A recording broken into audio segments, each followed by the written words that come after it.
शासनपति प्रभु महावीर स्वामी को हमारा वंदन। सभी गुरु भगवंतों को हमारा तिकोते के पाठ से वंदन। श्रद्धावान भाई और बहनों, आपके अंदर विराजित आत्मा को माजलगांव से सुभाष कोठारी का सादर प्रणाम, सादर जय जिनेंद्र। ये अंतगढ़ का सूत्र पर चिंतन करते हुए ये मेरा 8वां वीडियो है।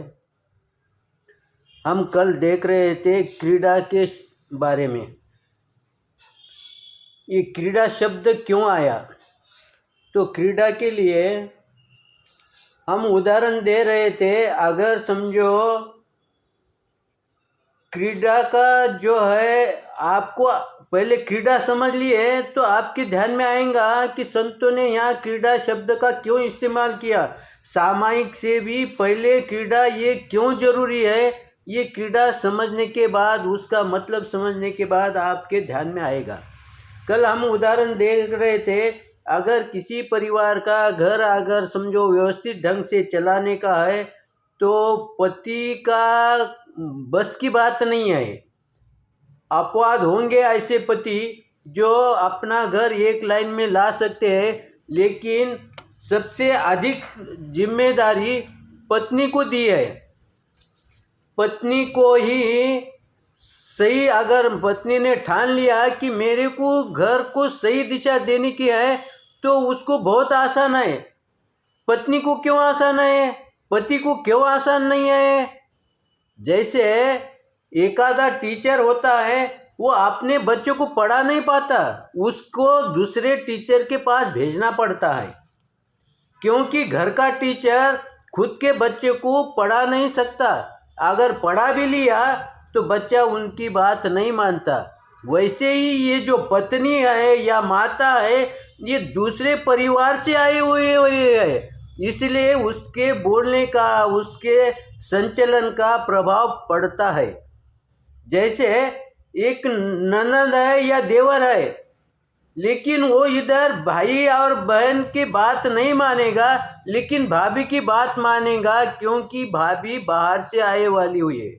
वैसे ही अब जैसे ही अगर समझो पत्नी ने ठान लिया कि मेरे को सभी को दिशा देने की है, तो सभी एक लाइन से।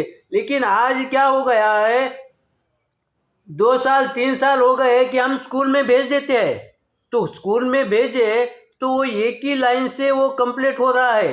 लेकिन उसको अगर क्रीड़ा करने के लिए भेजे या कोई ग्राउंड पर योगा के या प्राणायाम के लिए अगर कोई बहन अगर भेज दे, ये बहन को संभव है और वो भेज दिया तो वो कैसा होगा, तंदुरुस्त होगा।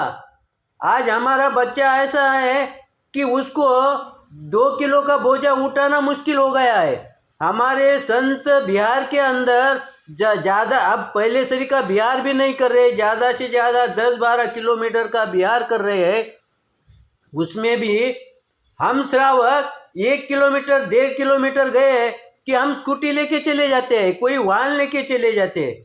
तो हमारी शक्ति कमज़ोर क्यों हो गई?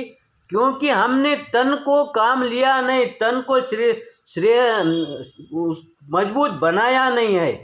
अगर तन को मजबूत, इसीलिए अगर तुम्हारे को सही सामायिक करना होंगे तो तुम्हारे को तन और मन को पहले मजबूत करना पड़ेगा। जब तुम तन और मन को पहले मजबूत करोगे तो उस समय तुम्हारी सामायिक भी सही हो जाएगी।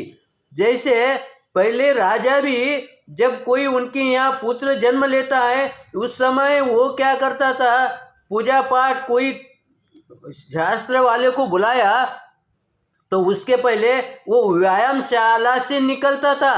उसके बाद अपने शरीर को मालिश करके नहा धो के बाहर आता था।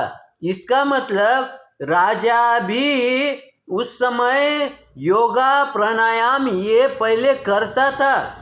कितना भी घर में कोई भी काम होगा तो पहले ये करे बगैर, योगा करे बगैर वो आगे का काम नहीं करता था। लेकिन आज क्या हो गया, हम योगा को तो भूल गए, जल्दी उठने का भूल गए, घूमने का भूल गए, तो हमारा तन क्या हो गया, 7 बजे 8 बजे उठने के पश्चात न उसमें स्फूर्ति रहती है, न उसमें उल्लास रहता है, तो फिर तुम उसमें कितना भी पढ़े तो वो बात तुम्हारे ध्यान में बहुत कम बैठती, 10-20% ही बैठती है। इसलिए आज के तुम जो भी बच्चे हैं पढ़े लिखे जो होशियार है उनकी हालत देखो, वो कभी भी 8 बजे उठे वाले नहीं दिखेंगे। जो भी बच्चा अगर आगे सरकता है तो वो, इसलिए हमारे बच्चे को पहले जैसा कि अपन खेत में बीज डालते हैं तो बीज कैसा डालते हैं, अच्छा देख के डालते हैं। बारीक बीज होगा तो उसमें से भी अंकुर निकलता है, लेकिन हम बारीक बीज उसको बाजू को रखते हैं और उसमें से अच्छा बीज है वही हम धरती में बोते हैं। क्यों बोते हैं? उससे जो फसल निकलती है, उससे जो अंकुर निकलता है वो तंदुरुस्त निकलता है। तो हमारे बच्चे भी उनको तंदुरुस्त बनाने का होगा तो ये माता का काम है, और माता का काम माता ने छोड़ दिया तो इसलिए हमारी हालत बिगड़ गई, इसलिए हमारे बच्चों की बुद्धि कमज़ोर बनती गई है। इसलिए अब यहाँ से आगे जो भी इसमें का आगे का वर्णन है हम कल की इसमें देखेंगे। अगर आपको अच्छा लगा, सही लगा तो लाइक करिए, शेयर करिए और गलती को क्षमा करिए। इसी आशा के साथ ओम शांति।